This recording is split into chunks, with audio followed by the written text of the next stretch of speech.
Hello friends, आप सभी का हमारे चैनल वर्ल्ड्स ग्रीन में स्वागत है। और आज की इस वीडियो में मैं आपको बताने वाला हूं कि कैसे आप कैलिफोर्निया पॉपी फ्लावर के प्लांट को सीड से ग्रो कर सकते हैं।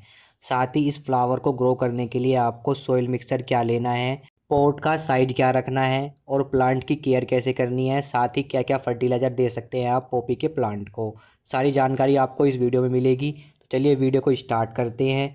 California Poppy flower plant winter flower plant है। कैलिफोर्निया पॉपी काफ़ी कलर और डिफरेंट वैरायटी में आपको देखने को मिल जाएगा और इस प्लांट को आप अक्टूबर और नवंबर के महीने में लगा सकते हैं और ये आपको जनवरी से फ्लावर देना स्टार्ट कर देगा और अप्रैल मंथ तक आपको फ्लावर देगा ये, यानी जून मंथ तक भी चला जाएगा आपका फ्लावरिंग इस पौधे पे, अगर आप इसकी केयर अच्छे से करते रहे। तो इसको कैसे आप घर पे अपने गमलों में ग्रो कर सकते हैं सीड्स के। तो इसके लिए आपको कैलिफोर्निया पॉपी प्लांट की सीड चाहिए। अगर आपके पास हाइब्रिड सीड्स है तो काफ़ी अच्छी बात है, हाइब्रिड सीड्स काफ़ी अच्छे होते हैं, इनमें रोग वगैरह कम ही लगते हैं। तो देखिए मेरे पास कैलिफोर्निया पॉपी सीड्स के हाइब्रिड सीड्स हैं। अगर आपको हाइब्रिड सीड्स चाहिए तो इसके लिए मैंने एक वीडियो बनाई है winter vegetable and flower seeds के लिए। इसका लिंक मैंने जो डिस्क्रिप्शन में आपको दे दिया है, आप वहाँ पे जाके वीडियो को देखकर सीड्स को परचेज़ कर सकते हैं। तो चलिए मैं अपने हाइब्रिड सीड्स के पैकेट को कट कर लेता हूँ और फिर सीड्स को निकाल के दिखा देता हूँ। एक पैकेट के अंदर अराउंड मेरा 20 से 50 सीड्स यहाँ मेरे को मिल जाएंगे। तो मैं सीड्स को कट करके और अपने निकाल लेता हूँ। तो देखिए सीड्स जो मेरे हैं कैलिफोर्निया पॉपी के, वो काफ़ी छोटे सीड्स हैं और इन सीड्स को गमले में लगाने से पहले मैं इन सीड्स को उपचारित कर लूँगा। उपचारित मैं फंगिसाइड पाउडर से करूँगा। आप चाहें कोई भी फंगिसाइड पाउडर ले सकते हैं। उसमें आपको इनको डाल के 5 मिनट तक आपको रखना है और 5 मिनट बाद आपको अपने सीड्स को लगा देना है अपने गमलों में। तो देखिए मैंने फंगिसाइड पाउडर लिया है, इससे मैं अपने कैलिफोर्निया पॉपी के सीड्स को उपचारित कर लेता हूँ। सीड्स को उपचारित करने से, ओवर वाटरिंग करने की वजह से फंगस जैसी प्रॉब्लम नहीं आएगी और हमारे सारे सीड्स जर्मिनेट करेंगी। सीड्स को उपचारित करने के बाद बात आती है पॉट के लिए सोल मिक्सचर कैसा रखना है और पॉट का सिलेक्शन कैसे करना है आपको। अगर आप सीडलिंग ट्रे में अपने प्लांट्स के सीड्स को ग्रो करना चाहते हैं तो उसके लिए मिक्सचर क्या लेना है, उससे पहले आपको पता होना चाहिए जो आप सीडलिंग ट्रे ले रहे हैं उसके जो होल्स होते हैं उनके अंदर ड्रेनेज होल होना ज़रूरी है। अगर आपके होल्स के अंदर ड्रेनेज होल नहीं है तो एक बार उसमें होल ज़रूर कर लीजिएगा। अगर ड्रेनेज होल नहीं है, क्योंकि एक्स्ट्रा वाटर होने की वजह से सीड्स हमारे जर्मिनेट नहीं करेंगे और उसमें फंगस की प्रॉब्लम भी लग सकती है। तो इसके लिए मिक्सर क्या लेना है, इसके लिए लेना है देखिए 80% आपको कोकोपीट रखनी है। इसको आप मार्केट से भी परचेज कर सकते हैं। और 20% आपको लेना है वर्मी कंपोस्ट, ले सकते हैं या फिर आप गोबर की खाद। इन दो मिक्सर को आपको 80% और 20% के रेशो में रखना है और अच्छे से मिक्स कर लेना है। एक बार अच्छे से मिक्स करने के बाद इसको आप अपने सीडलिंग ट्रे के अंदर फिल कर दीजिए। इसको अच्छे से आपको फिल करना है और इसको एक बार जब फिल करेंगे तो इसको अच्छे से प्रेस कर लीजिए ताकि जो हमारी मिक्सर है वो हमारे होल्स के अंदर अच्छे से बैठ जाए। तो इसको एक बार मैं प्रेस कर लेता हूँ और प्रेस करने के बाद दोबारा से इसमें मिक्सर को डालता हूँ। और मिक्सर डालने के बाद सिंपल एक काम और कर लेना है आपको। सीड्स लगाने से पहले आपको इसमें एक बार वाटरिंग कर देनी है। सीड्स लगाने से पहले वाटरिंग का फ़ायदा ये होगा जो हमारा मिक्सर है वो अच्छे से उसमें नमी बनी रहेगी और सीड्स लगाने के बाद सिर्फ हमको हल्की वाटरिंग करनी है। इससे हमारे सीड्स का 100% जर्मिनेशन होगा।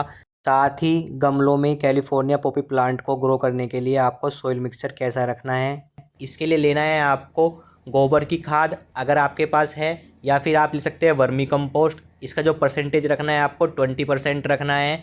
साथ ही आपके पास कोकोपीट है तो उसका परसेंटेज आपको 10% रखना है। इसके बाद बात आती है सॉइल की। अगर आपके पास गार्डन सॉइल है तो कोई बात नहीं, अगर आपके पास बालुई दोमट मिट्टी है तो काफ़ी अच्छी बात है। अगर गार्डन सॉइल आप ले रहे हैं तो आपको रखना है 60%। साथ में आपको सैंड रखना है, सैंड की मात्रा आपको 10% रखनी है। कोकोपीट की मात्रा को सॉइल में मिक्स करने से सॉइल हल्की रहती है जिसकी वजह से रूट जल्दी डेवलप होते हैं। गर्मियों में कोकोपीट के मिक्सर को ज़्यादा रखना होता है क्योंकि गर्मी की वजह से हमारी मिट्टी के अंदर नमी नहीं रहती, जिसकी वजह से हमें कोकोपीट का ज़्यादा इस्तेमाल करना होता है। लेकिन विंटर में आप 10% तक कोकोपीट की मात्रा का यूज कर सकते हैं क्योंकि विंटर में पहले ही मौसम में नमी होती है। तो आप 10% ही कोकोपीट का यहाँ पे यूज करें। साथ में बात आती है, अगर आप अपने प्लांट्स को गमलों में ग्रो कर रहे हैं तो सोइल मिक्सचर में आपको सैंड ज़रूर मिलाना चाहिए। सैंड एक्स्ट्रा वाटर को अपने अंदर एब्जॉर्ब कर लेगा और साथ में गर्मी के मौसम में क्या होगा, सैंड मिलाने से आपका जो पोट है वो जल्दी से गर्म नहीं होगा। अगर आपकी मिट्टी के अंदर सैंड पहले से ही है, यानी आपकी जो मिट्टी है वो सैंडी सॉइल है, लाइक माउंटेन सॉइल या फिर डेजर्ट सॉइल, तो आप ऐसी सॉइल में सैंड का यूज ना करें। और इस कंडीशन में आपको क्या करना है, जो आपकी सोइल है उसका परसेंटेज आपको 70% कर देना है। 20% आपका वर्मी कंपोस्ट या गोबर की खाद रहेगी और 10% आपका कोकोपीट रहेगा। तो इन मिक्सर को आपको लेना है और अच्छे से मिक्स कर लेना है। सोइल मिक्सर रेडी करने के बाद अब बात आती है गमलों के चयन की। कैलिफोर्निया पॉपी फ्लावर को ग्रो करने के लिए आप मिट्टी, सीमेंट, क्लीन बैग, प्लास्टिक के गमले भी ले सकते हैं। बस आपको ध्यान ये रखना है, जो गमले आप ले रहे हैं उनमें एक्स्ट्रा वाटर बाहर निकलने के लिए ड्रेनेज होल होना चाहिए, ताकि एक्स्ट्रा वाटर इन होल से बाहर निकल जाए। क्योंकि एक्स्ट्रा वाटर होने की वजह से प्लांट की जड़ों में फंगस जैसी बीमारी लग जाती है, जिसके कारण पौधा मर जाता है। अब बात आती है गमले का साइज क्या रखना है। आप चाहे तो सीड्स को पहले किसी छोटे पॉट, बॉक्स, कप्स या फिर सीडलिंग ट्रे में भी लगा सकते हैं, और फिर जब सीड्स जर्मिनेट हो जाए तो इनको आप ट्रांसप्लांट कर सकते हैं। यहाँ पर आपको गमले का जो साइज़ रखना है वो पौधे के साइज के हिसाब से रखना है। कैलिफोर्निया पॉपी के प्लांट का साइज 6 इंच से लेकर 12 इंच ऊंचाई तक और 1 फीट चौड़ाई तक फैल जाता है। तो कैलिफोर्निया प्लांट के लिए आप गमले का साइज 8 इंच गहराई का ले सकते हैं और 12 इंच तक गहराई तक आप ले सकते हैं। और जो आपको चौड़ाई में लेना है वो ले सकते हैं आप 6 इंच से लेकर 12 इंच तक के गमला ले सकते हैं। अगर आपके पास बड़ा पोट है तो अच्छी बात है, तो आप वाइड एरिया में आप बड़ा पोट ले सकते हैं, गहराई में आपको 8 से 12 इंच तक चल जाएगा। तो कैलिफोर्निया पॉपी के लिए गमला सेलेक्ट करने के बाद अब मैं गमले के अंदर सोइल के मिक्सर को फिल कर लेता हूँ, और फिल करने के बाद अपने सीड्स को अपने गमलों में और सीडली के अंदर आपको लगा के दिखा देता हूँ।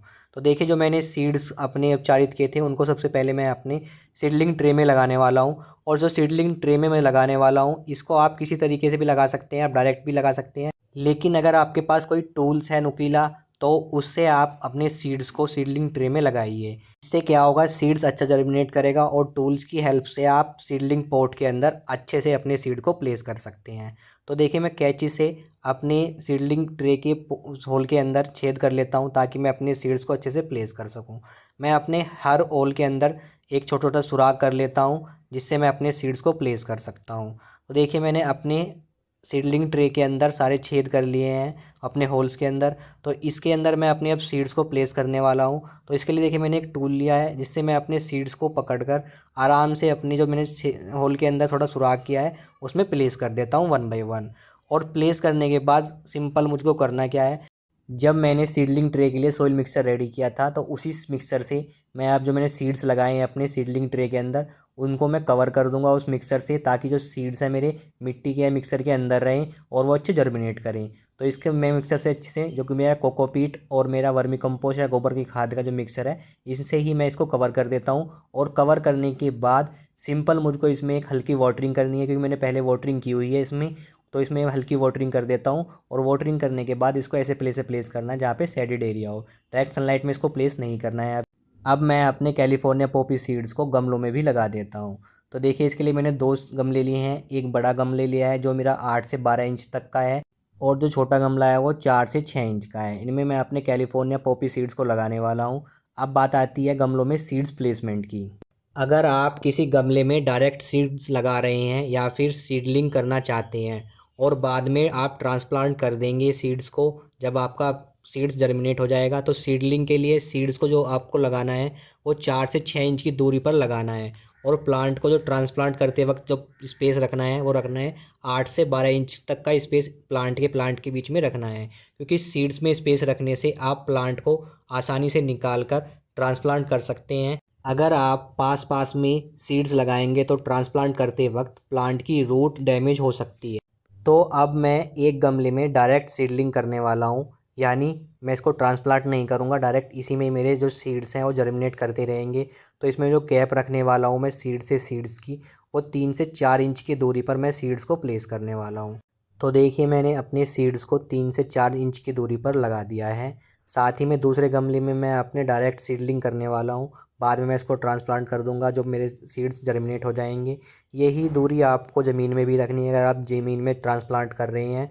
अगर मैं डायरेक्ट लगा रहे हैं तो आपको जो स्पेस रखना है वो 8 से 10 इंच का स्पेस रख के अपने सीड्स को लगा सकते हैं। अगर ट्रांसप्लांट करना चाहते हैं तो आप स्पेस यही रख सकते हैं, 3 से 4 इंच की दूरी पर आप सीड्स को लगा सकते हैं। इसके बाद आप ट्रांसप्लांट कर सकते हैं। तो देखिए मैंने एक गमले में डायरेक्ट ऐसे ही सीड्स को डाल दिया है। जब ये जर्मिनेट कर जाएंगे तो मैं इनको निकाल के अपने ट्रांसप्लांट कर सकता हूँ। तो सीड्स को लगाने के बाद जिस सॉइल मिक्सर से हमने गमलों को फिल किया था उसी को हमको अपने सीड्स के ऊपर डाल देना है। और ये जो डालना है, लेयर बनानी है, हमें 3 से 4 mm की लेयर ही बनानी है, क्योंकि कैलिफोर्निया पॉपी के सीड्स काफ़ी छोटे होते हैं।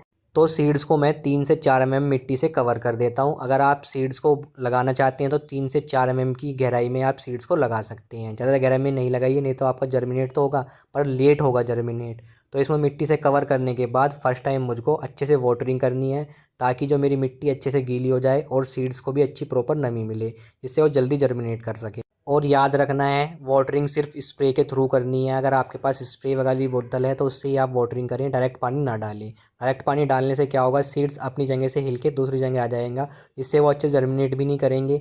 तो इसलिए स्प्रे वाली बोतल से ही स्प्रे करें और स्प्रे अच्छे से कर दें, ताकि हमारी मिट्टी अच्छे से गीली हो जाए। तो मैं अच्छे से स्प्रे कर देता हूँ और अपनी मिट्टी को अच्छे से गीली कर देता हूँ, ताकि जो मेरी मिट्टी के अंदर प्रॉपर नमी बनेगी, जिससे सीड्स अच्छे जर्मिनेट करेंगे। साथ ही आपको मैं बता देता हूँ, कैलिफोर्निया पॉपी प्लांट के फ्लावर के सीड्स जो जर्मिनेशन टाइम है इनका 8 से 10 दिन में जर्मिनेट कर जाते हैं।